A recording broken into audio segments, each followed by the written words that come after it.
to all the spiritual masters and gurus and acharyas and teachers who have given us this wonderful knowledge and wisdom, which we'll be discussing this evening. So we want to show respect to all those great acharyas and teachers. Om Ajnana Timirandasya Jananjanan Salakaya Chakku Urmitam Yena Tasmai Shri Gurave Namaha Shri Chaitanya Manobishtam Stapitam Yena Bhutale Swayam Rupakadam Hayam Tadate Swapadantikam. So again, welcome to everyone. And my name is Balabhadra Bhattacharya Das.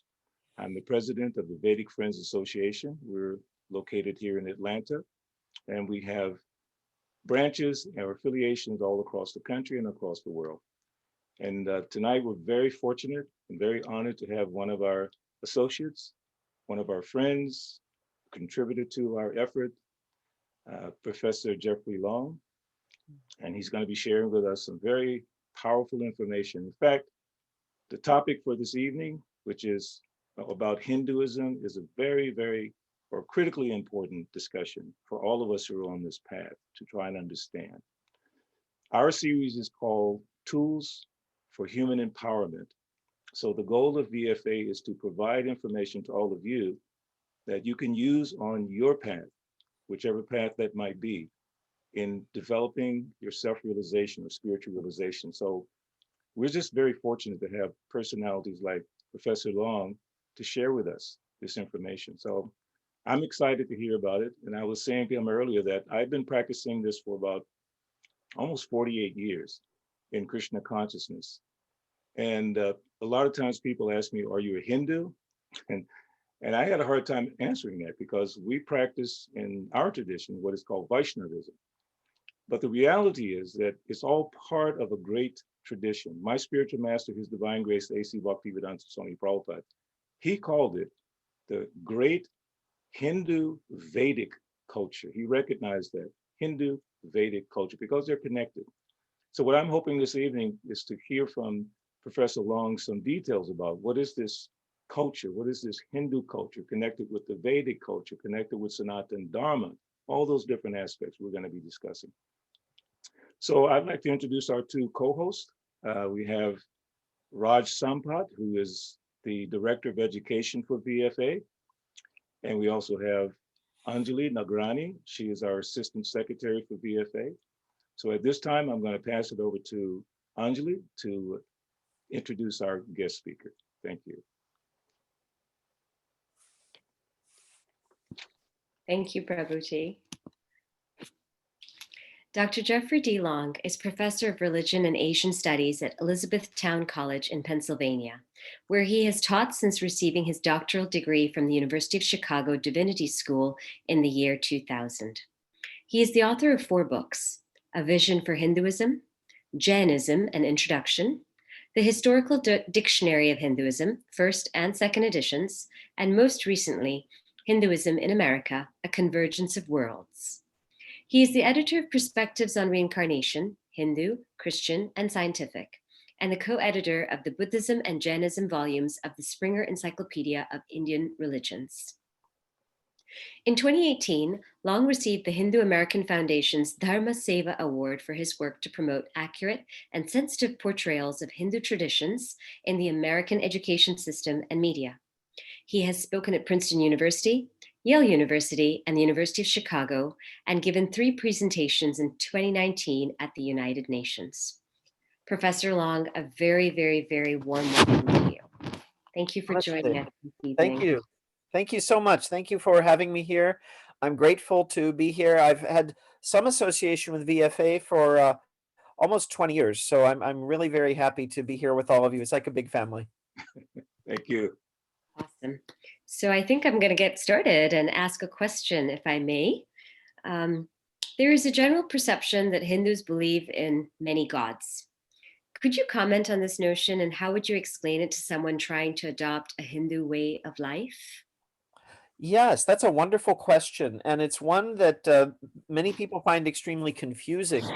And a lot of this confusion is not because it's inherently confusing.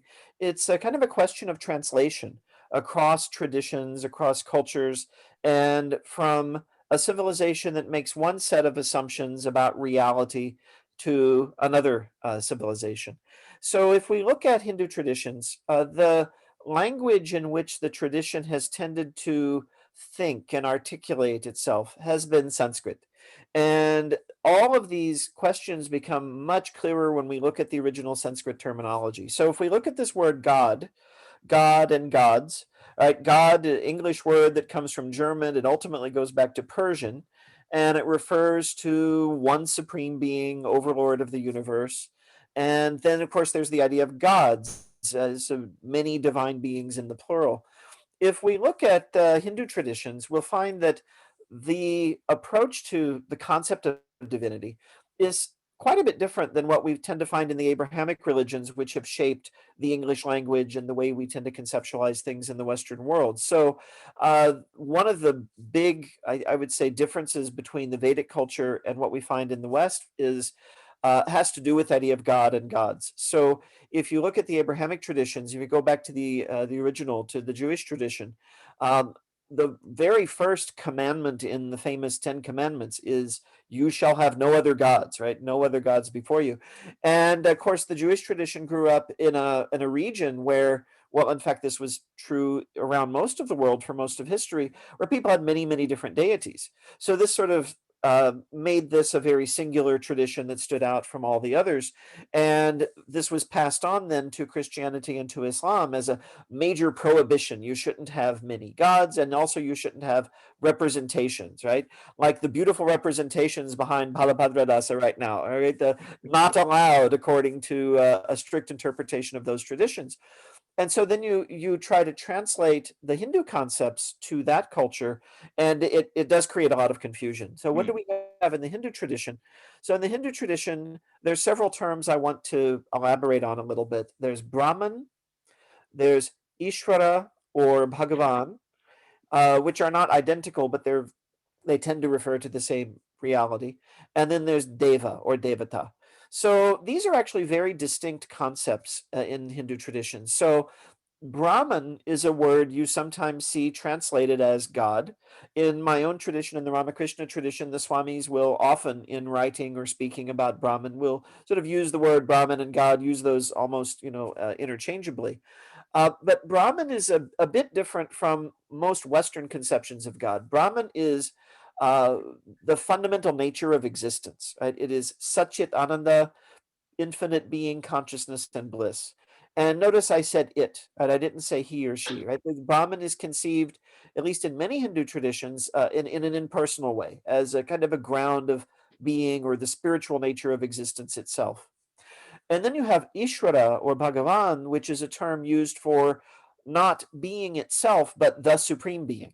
As it's said in the ISKCON tradition, the supreme personality of Godhead, right? The supreme person.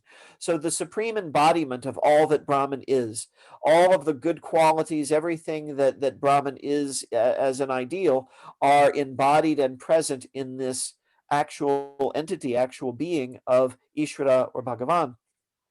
And then you have devas in the plural, who are powerful beings who preside over or embody, or in some sense actually are, various forces of nature and realities in the world.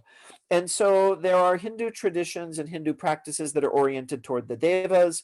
Many of the really ancient Vedic rituals are of this kind. So invoking beings like Indra and Agni, that have the embodiment of the thunderstorm, the embodiment of fire, Yama, who is death, Surya, the sun, Soma, the moon, and so on. So you have these devas who, in a sense, act to assist Ishvara, we could say, in the running of the world. And when people address those deities, it's more or less for this worldly results, right? When you look at many of the Vedic rituals, they are there to ensure things like long life and prosperity, and all the major rituals that mark the passage through life invoke the devas. So they're like our guardians. But Ishvara, Bhagavan, is singular and is sort of above all of that, you could say. And the orientation toward Ishvara is one of bhakti or devotion. So you go to Ishvara not because you need your car fixed or something, though you could, and that can work. I've known people who've Nothing done wrong with that. nothing wrong with that, but it's sort of like contacting the head of the organization. It's like, well, usually there's a chain of command in an organization, so all of this is elaborated in Hindu scriptures. But you mainly go to Bhagavan. You go to Ishvara for moksha, for liberation, for sort of your ultimate fulfillment of your goal. So there are these different concepts that the fact that they all get translated with this one word God is what gives rise to the confusion. So is God one or many in Hindu traditions? Well, both, because are you talking about Ishvara or are you talking about devas, right? And then there's another aspect of this as well, again, from the perspective of some Hindu traditions, like the Advaita Vedanta, the non-dualistic tradition. The main emphasis is on the fact that everything we perceive is a manifestation of that Brahman, that one infinite. So from that perspective, if we're using the word God to refer to Brahman, everything is God. Everyone is God. You and I are God. It's all God. God consciousness is then the goal. And so so these three ideas, Brahman, Ishvara, Devas, if we learn these words, then we're less likely to find it confusing, right? Because we're talking actually about three different things. It almost reminds me of the fact that in English, we use the word love to refer to how we feel about our partner in life, how we feel about God, how we feel about donuts, right? I mean, And pizza. pizza, that song we just heard, right? We use the Yes. same word for everything. And so someone who's unfamiliar to Western culture can say, well, is love something you feel about a physical object or a person or a spirit? Like, what is love? And so in the same way, people wonder, well, what is God in Hinduism? Because on the one hand, they'll hear many Hindus say, well, there's one God. Mm. And if you're talking Brahman, Ishvara, that's correct. At the same time, they'll go to a temple and they'll see Lord Shiva, they'll see Lord Narayan, they'll see Goddess Saraswati and Lakshmi, and they'll say, well, this looks like polytheism, right? And Exactly. that whole way of sort of slicing up the pie, monotheism, polytheism, that's really foreign to Hindu thought. So translating it is difficult. Wow. Well, you mentioned about Hindu scriptures. This is connected to what you're discussing. So the scriptures that we study or read, they're considered Vedic literature, like Srimad Bhagavad, the Puranas, all those things.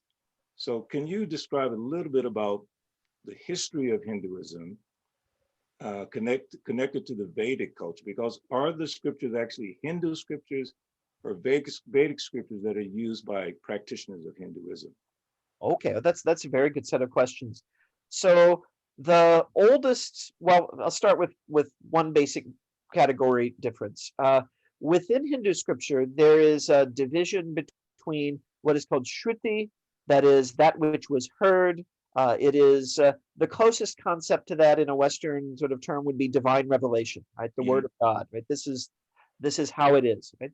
And then there is Smriti, which means remembered, and that corresponds more to the idea of sort of like a sacred tradition, that it's been passed down, it's what people remember.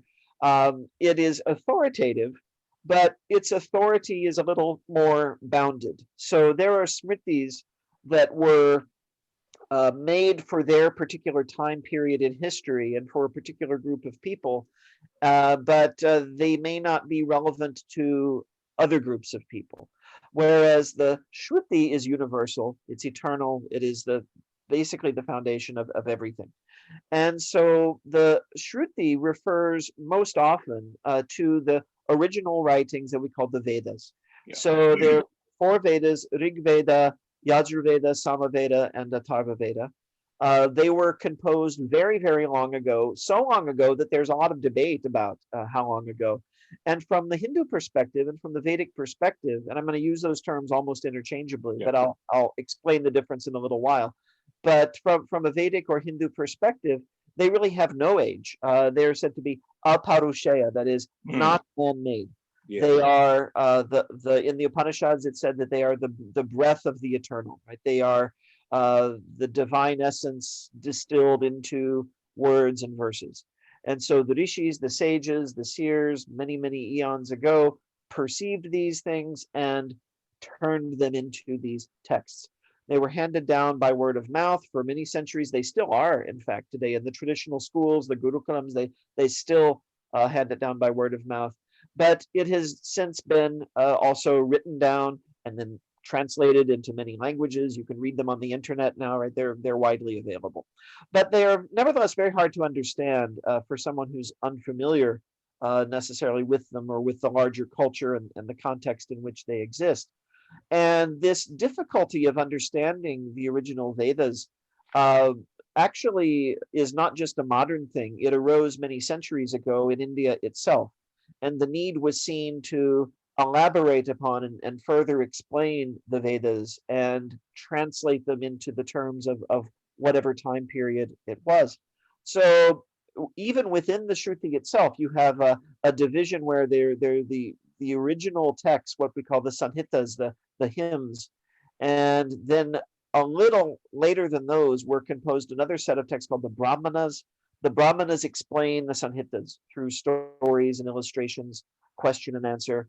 And then there's yet another level, a set of texts called the Aranyakas, and those explain the Brahmanas and go in even further depth. And then this concludes with the fourth and final set of Shruti are the Upanishads. And because they are the end or conclusion of the Veda, they're also called the Vedanta. And the basic philosophy that one finds there is also called Vedanta because its source is in those texts. So that's the Shruti. So you could say those are universal. Those are seen as authoritative by people throughout the Hindu tradition. Then you have the Smriti, and the Smriti basically explains or elaborates upon or puts into terms that people can grasp and understand the philosophy of the Vedas, the Vedanta. So, for example, probably one of the most, if not the most popular stories from Hindu tradition is the Ramayana. So the life story of Ram. And that story is a story that even children can enjoy and appreciate. And you can, and I've done this, you can ask kids in a temple or you go to India, who's your favorite character in the Ramayana? And everyone will say, oh, I like Hanuman, or I like Sita, or I like Lakshman, whoever they like, who are their favorite character. If they say they like Ravan, then we worry about them. We have to look after that kid. But people love the story. But if you look at the Ramayana on a spiritual level, it's telling the story of the liberation of the self from the ego and from materialism. And there's actually another Sanskrit text called the Adhyatma Ramayana, the Ramayana of the inner self. And it explains the symbolism of it. So when you think of, for example, Ravan kidnapping Sita, right? He kidnaps Sita, Ram has to rescue her. So Ravan represents ego, and that's very clear from his behavior. Ego, ignorance, he's all about materialism and getting more powerful and being number one and all of that. And by abducting Sita, it's sort of representative of how the ego clouds and covers up our true self, our spiritual essence, which then we need to rescue from the ego. And Ram is then our higher self, which helps us rescue that true essence from the false, right? Lead us from the unreal to the real, as it says in the Upanishads. So we have texts like that, the Ramayana, the Mahabharata, and many of these texts have some historical basis, of course, as well. There are, this then gets us into the field of archaeology and so on. And then, of course, the texts themselves were handed down and sort of recopied and revised in various ways through many centuries. And a lot of people in my field really dedicate themselves to figuring out, okay, exactly which century did this particular revision happen, and is this before that, and so on. It can become very, very technical for ordinary folks. But from the perspective of Hindu practitioners, very often one of these texts, like the Bhagavata, for example, Bhagavata Purana, becomes really sort of the distilled essence of the message of the Vedas for that particular community. And in fact, for that particular community, like the Bhagavata, for example, that is Shruti, right, from the perspective of a devotee in a Vaishnava tradition. I think this is probably going to lead us into some other topics as well. But what happens gradually over the course of the history of Hindu tradition is many ways of worshiping and many ways of approaching the divine reality emerge. And so you have the Vaishnava traditions, you have the Shaiva traditions, you have Shakta traditions, and Smarta tradition, which focuses on the Smriti. Many of these emerge. And so the rest of the Vedic literature is sort of this vast collection of things which are their importance is relative to which particular Hindu tradition you are a member of. So like for you, this particular Purana, this particular text is going to be central. Like in the Vedanta tradition that I am in, the emphasis is on the Upanishads, the Gita, and the Brahma Sutra. Like that's the core writings. And then much later on, we get the teachings of Sri Ramakrishna, who lived in the 19th century, Swami Vivekananda, his disciple. And for us, that forms a scripture. But it all goes back to, it's all Vedic, because all of these texts, all of these traditions look ultimately to the Shruti as the final authority. Wow, that was excellent. Thank Very you. kind of you. I hope it addressed your question. No, absolutely, absolutely.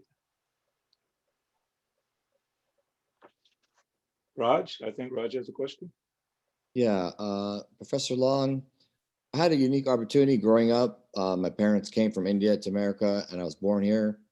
So I grew up with my family members and extended family, who, of course, are all Hindus. But then I would talk about Hinduism to my American friends, and I had more American friends than Indian friends, because back then, growing up, there weren't that many Indians in America. But the American friends would take up different practices of Hinduism, and they really enjoyed them. And then I'd find some of my Indian relatives who were supposedly born Hindus didn't actually particularly like the Hindu practices. So it began to make me wonder then, how can someone actually become a Hindu? Like my American friends, can you actually become a Hindu? And what do you have to believe in, or what do you have to do? Is there some ceremony, or how do you become a Hindu, basically? Okay, this is a wonderful question, and in some ways, it's parallel to the question about God and gods, because it really kind of gets into terminology and how we understand these things. So there are, of course, people who are born to a Hindu tradition, and the vast majority are people who are from India or descended from people from India, or nearby regions to India. So Nepal, Sri Lanka, Bangladesh, Pakistan, these all have Hindu communities. And so many people from these countries are born to the tradition. And of course, in the Hindu traditions, in all the Hindu traditions, right, we have the belief in rebirth and karma, so that you are born in the family you are and in the time and place that you are for reasons, right? It has to do with the unfoldment of your spiritual learning, and the it's all a result of previous choices that your soul has been, your jiva, as we say in the tradition, has made at previous points in time. And so it's not always clear why someone is born in a particular body and in a particular culture, in a particular ethnic group, and so on. It's our karma that we have to learn and work with. And so, like you just said, there are a lot of people who are born into a Hindu tradition, but like you said, they might not necessarily feel that comfortable or at home with it. I was not born to a Hindu tradition. I'm like a lot of your American friends. I grew up in the Catholic Church, and there were a lot of things I learned that I really liked in the Catholic Church, but there was a point in my spiritual journey where I just didn't think all my questions were being answered. And when I finally did come upon the Gita and start learning about Vedanta and Hindu philosophy, not only did it make sense, but I felt like it was affirming something I already, on some level, sort of believed and knew. It's like, this is finally it. I have this joke. I sometimes say that when I first found a copy of the Bhagavad Gita, it was like being an extraterrestrial who's been raised by humans and then finding an artifact from your home planet. Like, this is I get this, I get. So there's a deep sense of resonance. So then it raises this question: well, who's really a Hindu, right? A person for whom it's a heritage, they've grown up with it, their parents have taught them, and then you have someone like me who may be totally foreign to it, but resonates with it on some very deep level. So there are different ways of approaching this, and I think there are several questions that we have to kind of keep in mind when we address this issue.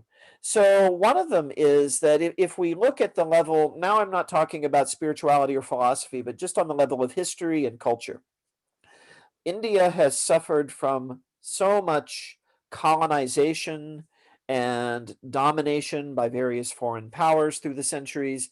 And a lot of our knowledge about India, what we study here in the Western world, is even sometimes with the best of intentions of the authors, nevertheless displays that it's a product of this kind of colonizing act that happened. And of course, India has been independent now for over 70 years. It's a emerging, powerful country in the world, but it's still very misunderstood in the West, and there are a lot of stereotypes and a lot of sort of exoticism and so on.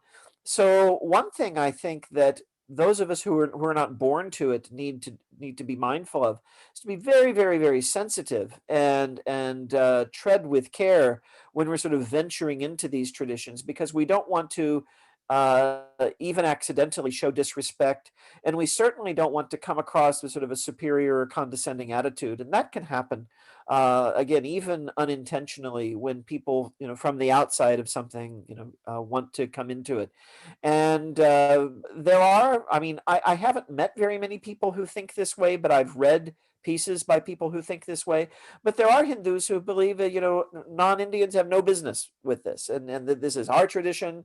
Leave us alone, and you go do your own thing. Well, if you want to have lots of gods, go recover your ancient Greek and Celtic religion and leave us alone. And you hear those things.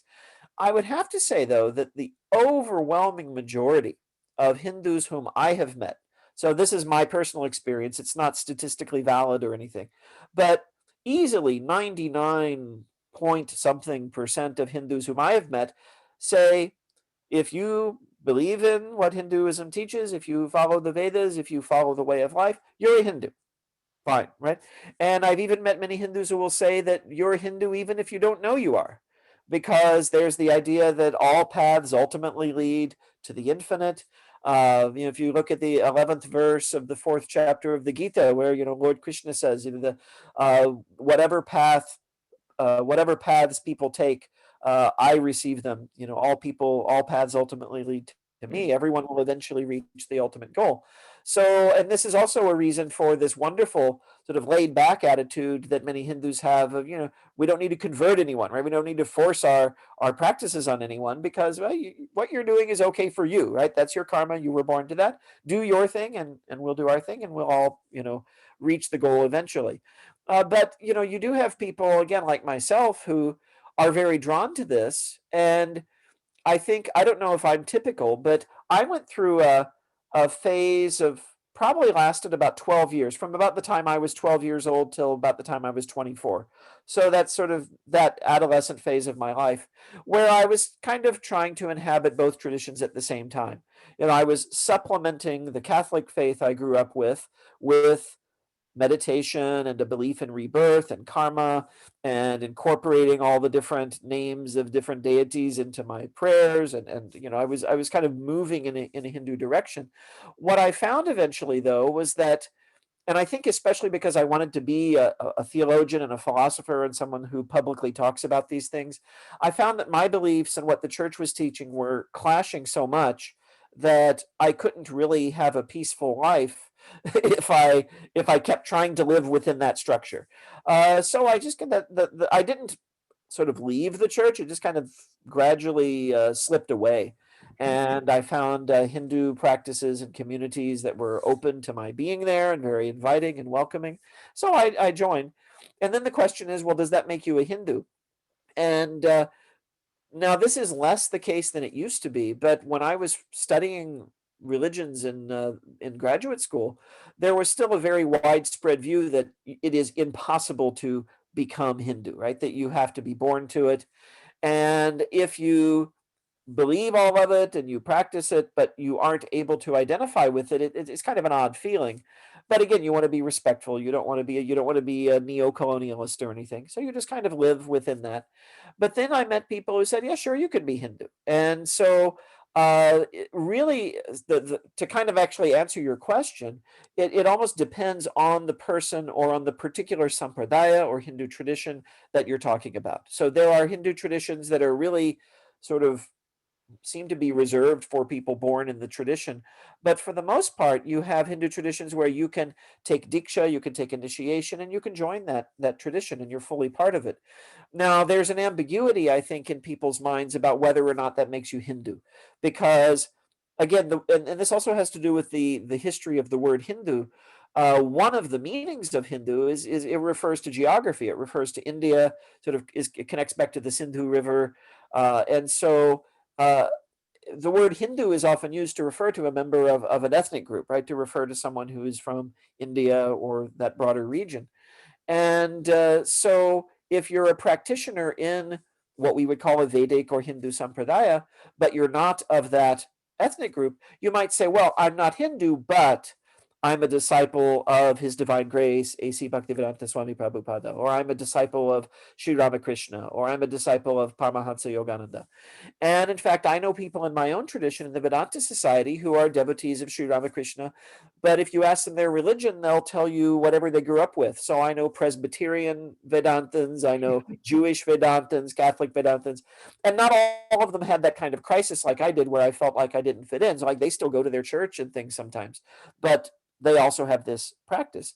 So uh, there are people who will say, no, we're not Hindu, but we're practitioners in this lineage. And so that's one approach. I take a somewhat different approach because I find, okay, I come from a fairly small conservative town. I grew up in one in Missouri and I live in another one now in Pennsylvania. One of the first things people will ask you when they meet you, they want to know your name, where do you work, and then where do you go to church? Like that's a question people, it helps them locate you in their social circle. So, and I then I have to explain, I have to say something that they'll understand. So if I say, Sanatana Dharma, which is really, anyways, a better term, they have no idea. They'll say, what's that? If I say Vedanta, they'll have no idea. They'll say, what's that? So at some point, I'm going to use the word Hindu. So I just cut to the chase. I say, yeah, I'm Hindu. We go to the Hindu temple. And then they react however they react. But it's the term that has come to be used as the umbrella that encompasses this wide range of sampradayas and traditions that all in some way connect back to the Vedas, to the Shruti. So the Vedic traditions have come to refer to Hindu traditions, though I'd have to, with my sort of scholar cap on, I would also have to say that a lot of what is practiced as Hinduism is, in one sense, not really Vedic in the sense that you won't find it in the Vedas. They are local traditions that have been sort of incorporated into this larger umbrella. So the way people practice in, say, Tamil Nadu will be different from the way people practice in Bengal. That will be different from the way people practice in Punjab. And so you have those regional differences within India. And then I think we're developing some of our own ways of doing things in America now. Within the Hindu tradition, like Hindu temples here, for example, are usually privately run. They have a board of trustees and an executive committee, and they vote. And I don't think that's how traditional Hindu temples were run in India for most of history. So the things have adapted to Western culture. So it adapts, but the sort of core of Vedic thought is there behind all of it. So I guess the question then becomes, for people, Raj, like your American friends, is your non-Indian friends, do you want to call yourself Hindu? If you want to identify with that, there's really nothing stopping you. I think as long as you're respectful about it. And if for some reason you feel that that's not appropriate, there's no one forcing you to, because the beauty of this tradition, I think, one of the many beauties of it, and one of the ways that it's very different from Western traditions often, is it's just not very dogmatic and restrictive, at least on that level of the broad umbrella. Now, individual traditions have their own practices, and if you want to be part of that, you need to follow that. But broadly speaking, there's no one sort of standing at the door and saying, "Okay, you're a Hindu. No, you're not a Hindu." It's very very. It seems to be a matter really of self-identification, and then if we move it to another level, it becomes a matter of, okay, you've identified as that now, you know, show me, right? Do you actually adhere to dharma? What do you believe about reality? How do you practice?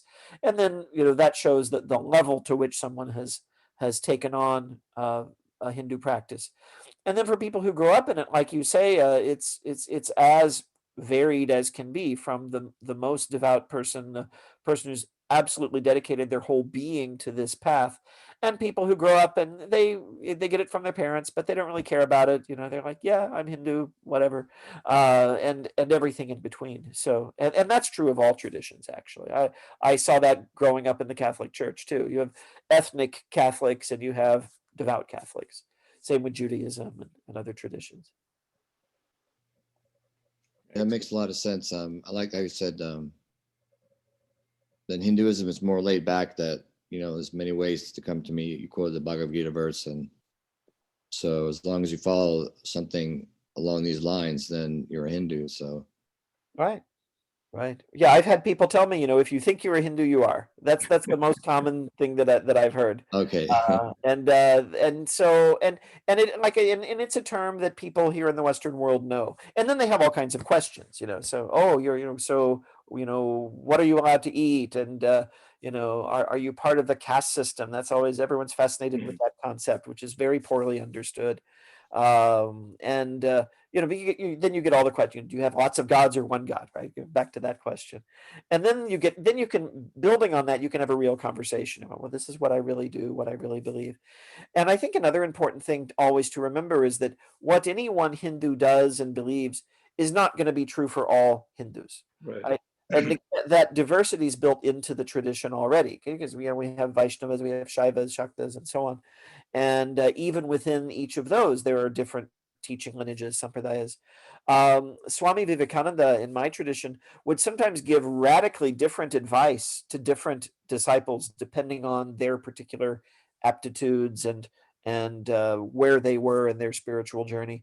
Some people had to follow very strict practices, and then other people, it was very, you know, loose. I have a very good friend, Ramdas Lam. He teaches at the University of Hawaii and is another Hindu who is not from of Indian descent. He's of Italian American descent, and he told me a wonderful story. He was a sadhu for a period of time. He stopped being a sadhu because his guru told him to. He said, you need to get married and take care of your parents. He met his parents and he said, okay, you need to take care of your parents. So he actually, at his guru's command, he got married, and now, you know, his kids have grown up and everything. But he told me once about his sadhana, his spiritual practice with his guru, and it was very, very, very strict for many, many years. And then at a certain point, he completed all of that training. And then his guru told him, okay, now go wander, you know. Uh, and he said, well, what should I do? What should my practice be? And his guru said, love God and be happy. Those are his commands. And I loved it when he told me that story, and it makes you feel, it sort of lightens your, you know, whole way of you think, Yeah. oh, it's not about following rules, it's about this essence of life. And then I realized, love God and be happy, it can almost be, I wouldn't call it a mantra, but you can kind of reflect on that. That's actually a very difficult command in some ways, right? Because it sounds very simple, but to constantly cultivate that in your heart, it takes it's a full-time job. So but yeah, you'll have that whole range of diversity among Hindus. I would say no one practices all of Hinduism, because it, it's like the same person can't be a ballet dancer and a sumo wrestler, right? It's not for you know, it's tailored to each type of person. And this is what in the Vedanta tradition we call the four yogas, and it's not just four; there are four types of yogas. But Swami Vivekananda said there are as many yogas as there are individuals on the path. And so that's that openness, and like I said, this sort of laid backness. But it also, like, it kind of like the God question, it creates confusion for people in the Western world, where we're used to thinking of religions as these very sharply bounded entities, Mm. and to be a member of one you need to do X, Y, and Z, and you need to agree with X, Y, and Z. And again, individual sampradayas have that, you know, this is what we expect of you if you're going to do this. But for what we would call Hinduism as a whole, it's not really like that. It's the sum total of all of it. Oh, that's excellent. Anjali, I think we have a question from someone from India. You want to? We absolutely do, if I may read it out. Yeah, please. Good morning to all. I'm Satyendra Srivastava from India. My question is, philosophers like Swami Vivekananda and Mahatma Gandhi consider religion as an essence of life. But other thinkers like Karl Marx and B.R. Ambedkar have different or just opposing views, like an opium. Professor Long, how can we address these two opposite views? Well, that's a great question. You have from within the tradition people like Swami Vivekananda, people like Mahatma Gandhi affirming, yeah, the religion, the spiritual path, that this is the essence of life. And then you have secular or non-religious thinkers, people like Karl Marx. Ambedkar actually considered himself a Buddhist. I wouldn't call him totally secular, but he was very critical of religion's role in society. Um, what I would say in response to this question is if you look at especially Swami Vivekananda, he was often very critical of religion. And when he was, that referred to the organized sort of system of religion that human beings develop and they turn into an institution.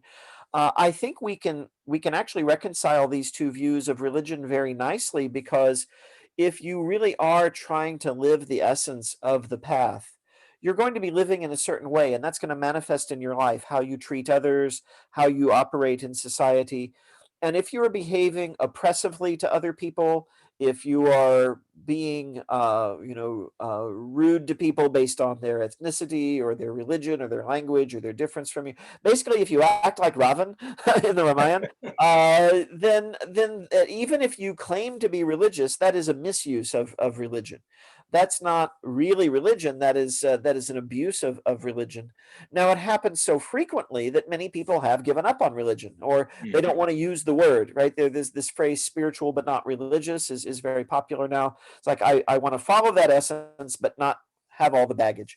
And I would say that the reason that baggage is there is because, again, many people will practice a religion without necessarily really absorbing the higher spiritual experience that it's supposed to create. This is just my own personal definition of religion, but I think of a religion as sort of a repertoire of strategies, of practices and ways of thinking that are aimed at cultivating God realization.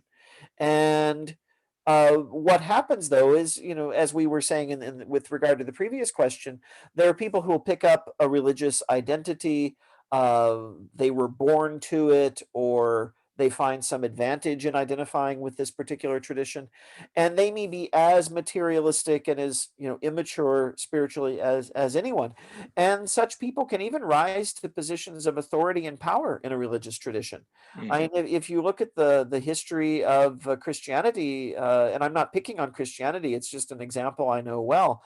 It's full of that. I mean, you'd have popes and people through the centuries who didn't care a bit about spirituality. They were there to get rich and powerful and manipulate society to their own ends.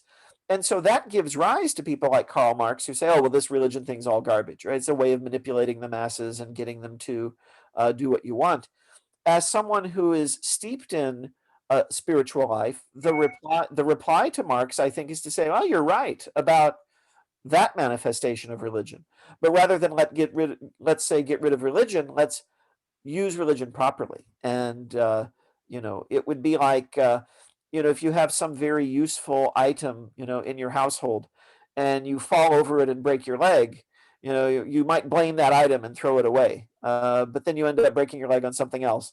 So I don't think it's the fault of religion, but I think it's the misuse of religion. I think it's used in very destructive ways. And there may be some contexts, some societies, in some places where the proper Vedic thing to do would be to reject religion, that particular manifestation of religion, and then to find, something that's offering that real essence. So, yeah, I see the Marxist critique actually echoed by people like Swami Vivekananda, but they're not saying give up religion. They're saying let's purge it of all of this, sort of materialism and superstition, and there is a kind of spiritual materialism as well. The Gita talks about this. People come to God for many reasons, Yeah. and one of them is, I want more money. I want a job. I want, I want to be healthy. They're not even I'm going thinking to pass about that exam. that exam. And there's nothing wrong about those desires. There's another beautiful thing in Hindu tradition. We have this sort of ranking of desires. Dharma at the top, and then artha and kama, right? You have um, living a good life in the spiritual sense and in the ethical sense, but also enjoying yourself and having the means to do so. Hindu tradition does not forbid any of that. But when that's all we do, then we're kind of stuck in terms of spiritual life.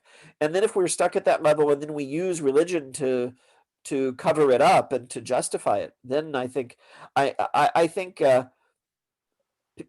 people who have a materialistic mindset who cloak it in religion, I think are really very dangerous actually. Mm. Because they deceive even themselves into believing, well, this isn't just what I want, this is the will of God, right? And they have in effect made God in their own image. That was really amazing. You just remind me of so many things from Bhagavad Gita, especially when you're saying by example. So in the third chapter, text 21, and Krishna said, Yat Yat Acharati Shresthat, that whatever great man does, Acharya, whatever Yes. great man does, common men follow, and Yes. whatever standards he sets by exemplary acts, all the world pursues. And the reason I like that verse and several other verses, because Krishna doesn't say anything about religion. Right. He's talking about qualities in the culture. So the question I had was about, is Hinduism a religion or a collection of cultural and spiritual practices? And along with that, what is the actual meaning of Dharma? Because sometimes it's translated as religion, but my Guru Prabhupada said that it's not sufficient to say that because Dharma is different from that. So can you address that a little bit? Absolutely, yes. And we've been using the word religion a lot through our discussion, but I think rather like words like God and love, it can also obscure things and create issues. And even, I mean, I'm a professor of religious studies, but I'm sometimes very critical of the term religion because it's come to be associated with, and this is because the term grew up in Western culture, with the sort of very restrictive understanding of what we've been calling religion. And if you go back to the origin of the word religion in Latin, it goes back to a verb religare. And religare, in its meaning, is very, very close to yuj, that is the root of the word yoga, Mm. because both of them mean to yoke or to unify or to reconnect us to our divine origin. And so I think rather than dharma, I think a better term, if we want to try to translate the concept of religion into Hindu terminology, it would be yoga. Mm. Because your yoga is your spiritual path. It is the way that you as an individual practice as part of a larger sampradaya, part of a tradition, and you follow those practices in order to reach moksha. And whereas the term religion has come to mean something a little different, right, from that. Now, dharma is often used to translate religion, or in modern Indian languages like Hindi, they say dharma, right, instead of dharma. And I completely agree with what your teacher said, that the word dharma is actually much wider, Yeah. because dharma refers, often people will say, to a whole way of life. Now, someone who's very religious can also say, well, my religion is also my way of life. But dharma means even more than way of life. The word dharma, at its widest, encompasses things like the laws of physics, right? It's Mm. the basic order of existence is dharma. Wow. But it manifests on our personal level as how we fit into that larger matrix of reality. So we have particular duties. Duty is also often a good translation of dharma in a practical sense. I would say duty is practical dharma. But dharma is the basic order of existence. And the idea is, one of the things we need to do is find our own place within that order of existence. So that becomes our swadharma, our own dharma, Mm. and then to practice that and live through that. And that's really sort of what we're born to. And it may not be the same as the culture we're born into, or the national or ethnic origin, because, like, as we were as saying in connection with Raj's question, you have people born to a Vedic tradition who don't really find it particularly appealing, and people who aren't, who are drawn to it. So I see Swadharma as something that we have to find. And here I think there actually is a parallel with the Christian concept of vocation or calling, right? The idea that we are, each of us, called in this life to some specific purpose. And in Hindu terms, like, that's our swadharma. That's what we do. And to again go back to the Gita, Lord Krishna tells us that following your own dharma, your swadharma, even if you don't always do it very Yeah. well, Yeah. It's better than trying to fit into someone else's mold and do something else, right? Yeah. It's the one most powerful version of the term "be yourself," right? That I've seen in the religions. Be you, right? And so that's our Swadharma. And so you can see this goes much more. This goes much beyond religion, because your Swadharma can include things like what you do for a living, your station in life, as far as, are you a child or a teenager or a student? Are you a middle-aged person? Are you someone with authority? All of that is your dharma. Whereas religion is much more narrow. That's your yoga, right? That's Mm. that's what you do for the purpose of spiritual life. So yeah, I wish I would. I wish we would see more people using yoga for religion, which is really funny because I know there's a whole discourse about yoga in America where people want to sort of separate yoga from religion to make it sort of appealing to many people. But I think yoga is religion, as I understand it. Excellent, excellent.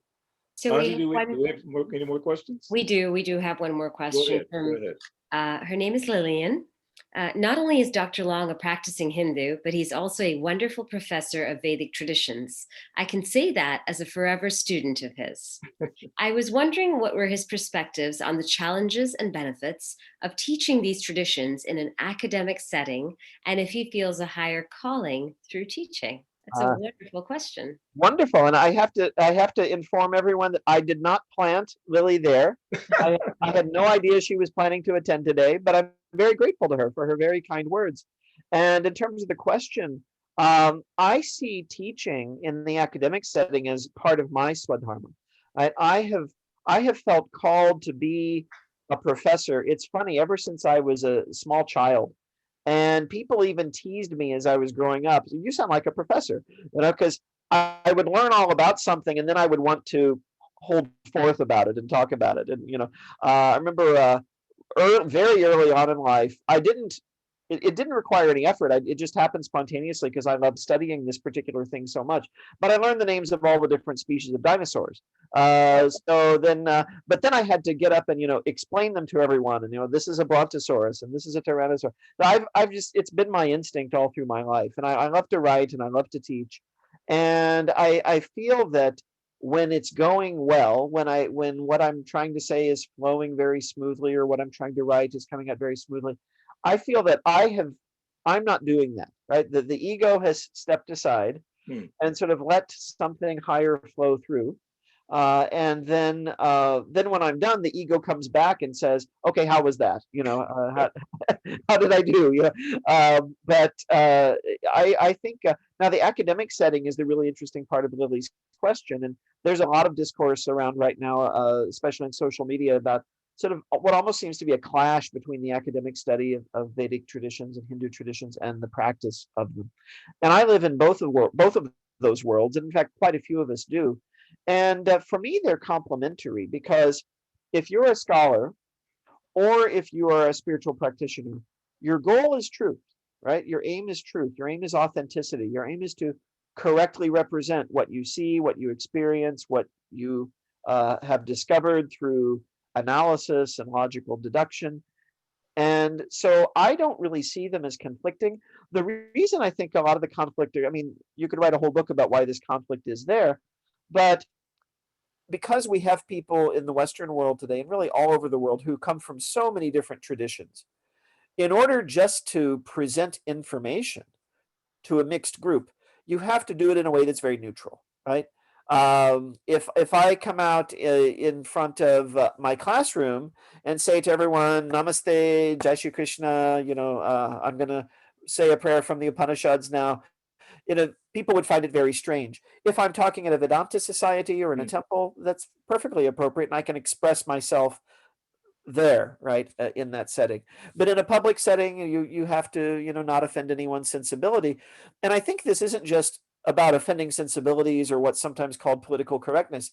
If you want people to hear you, it doesn't help to just alienate them right away. And of course, some people you'll never reach. Some people just take a look at you and say, "Ah, no, I don't want to hear anything from him." You can't help that. But you present it in a way that is accessible to everyone. And I think that's important too, because even though the vast majority of my students aren't Hindu or from any of the other traditions that I teach about, like Jainism and Buddhism and so on, making this knowledge available to a wider public, I think is really essential to our world today. Right? I think again, it's part of not just mine, but I think this Dharma of many of us is to introduce, and I can say this in this group, introduce some God consciousness into the conversation. And even if you do it in a very subtle way, it can start to have a positive influence. And also to remember that we're not even really the ones doing this, right? Surrender the ego, let Ishvara, right? Let the higher power work through you. And then it can be very transformative. And I've had so many wonderful students through the years. I've had students who I don't know if they took any interest in the course or not. Like they sat for a semester and looked very bored and didn't say anything.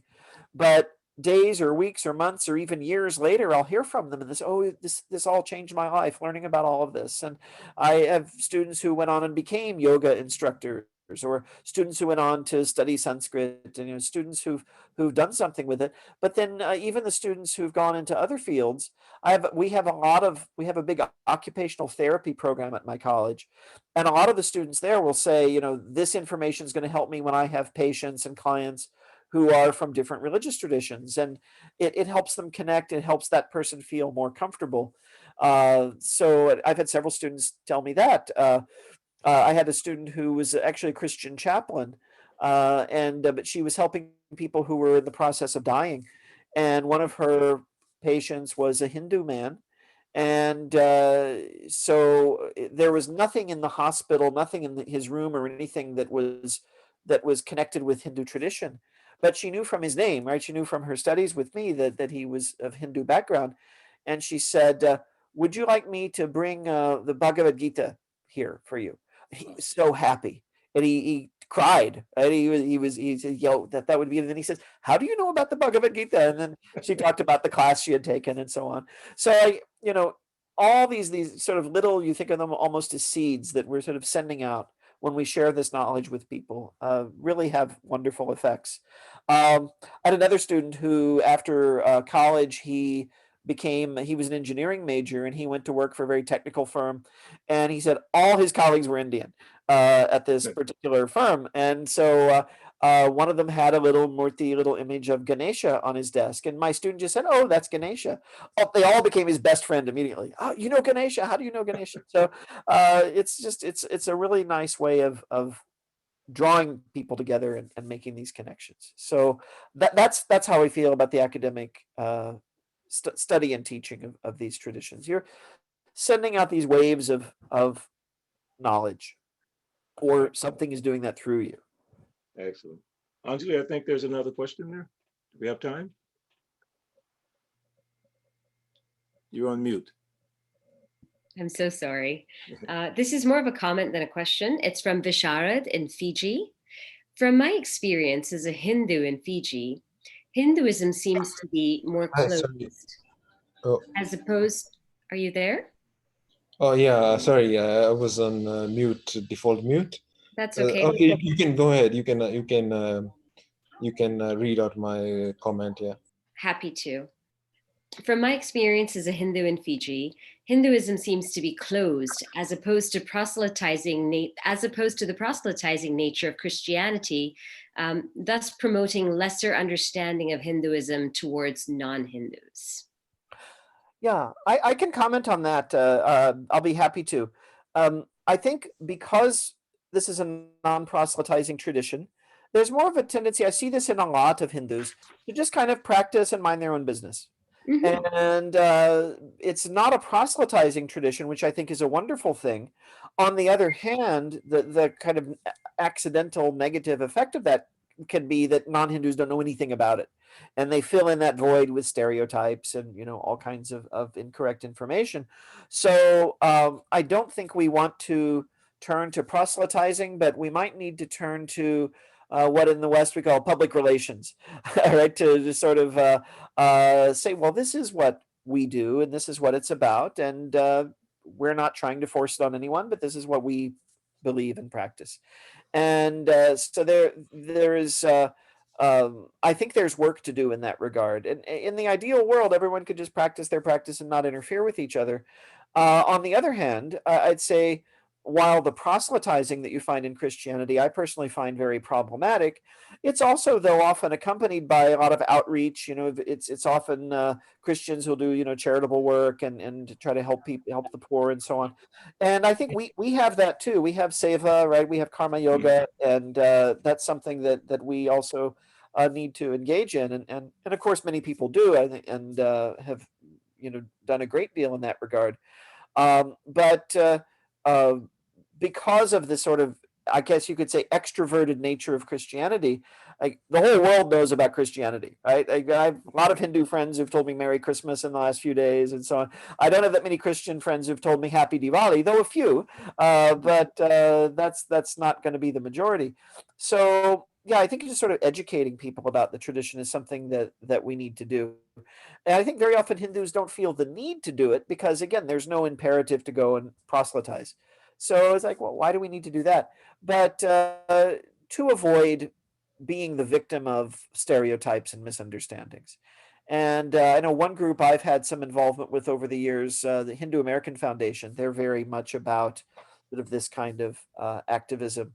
And so, I'm not saying everyone has to go join the Hindu American Foundation, but just that type of sort of facing to the public and presenting things.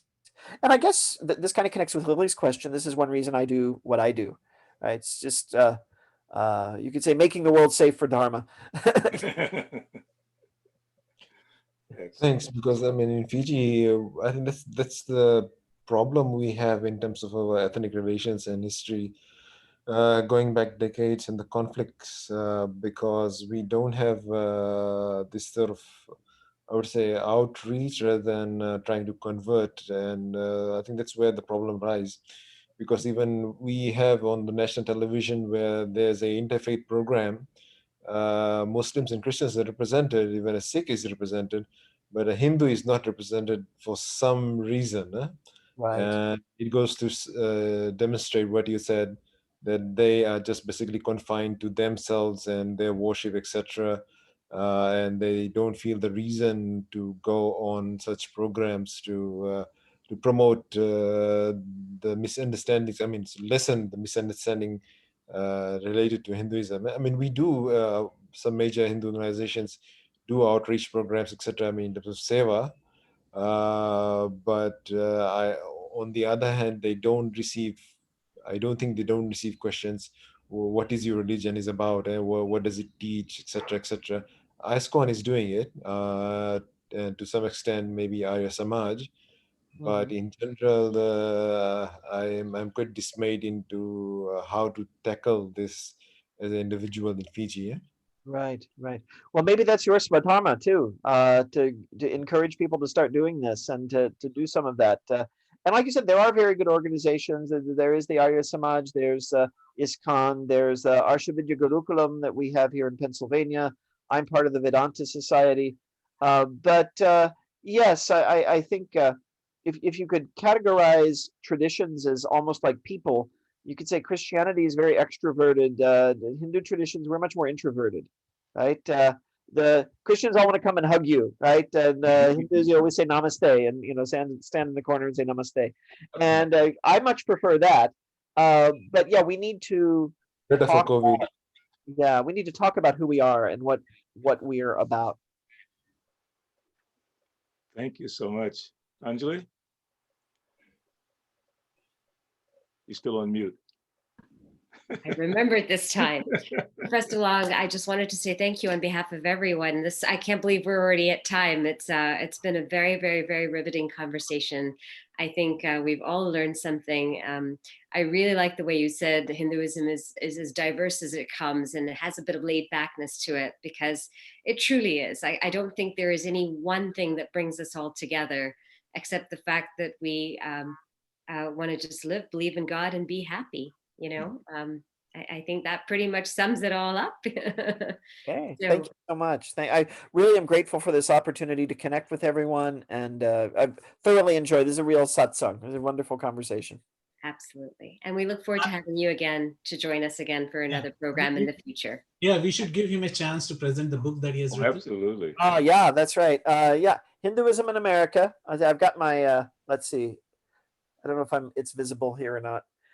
It's because I have this, I have this painting of Sri Ramakrishna in another room in my house.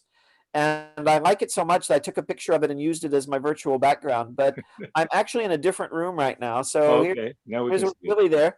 But yeah, I want you to be able to see the book. And Beautiful, yeah, beautiful. Hinduism in America, Convergence of Worlds.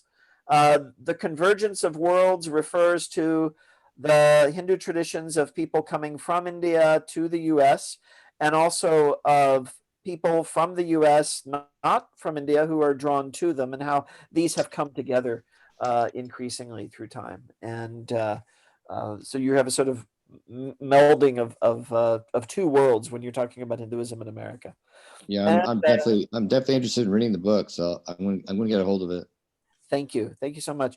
It's not perfect, but I am very proud of it, and covers a lot of territory, a lot of issues, from uh, kind of an overview of the whole tradition to going back to the first Hindus in America. The first Hindus in America were sailors on a boat that came from India with tea, and that tea got dumped into the Boston Harbor and helped start the Revolutionary War. So you go from there all the way to the present day. I've posted the link in the chat, so interested people can buy. Thank you.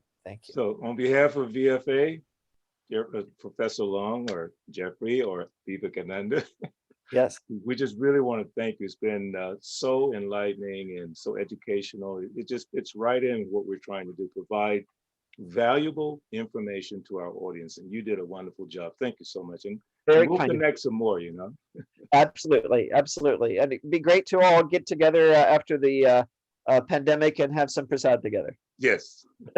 There you go. Thank you. And thank you everyone for participating, and hope you have a safe holiday time coming up. So thank you all. Namaste. Namaste.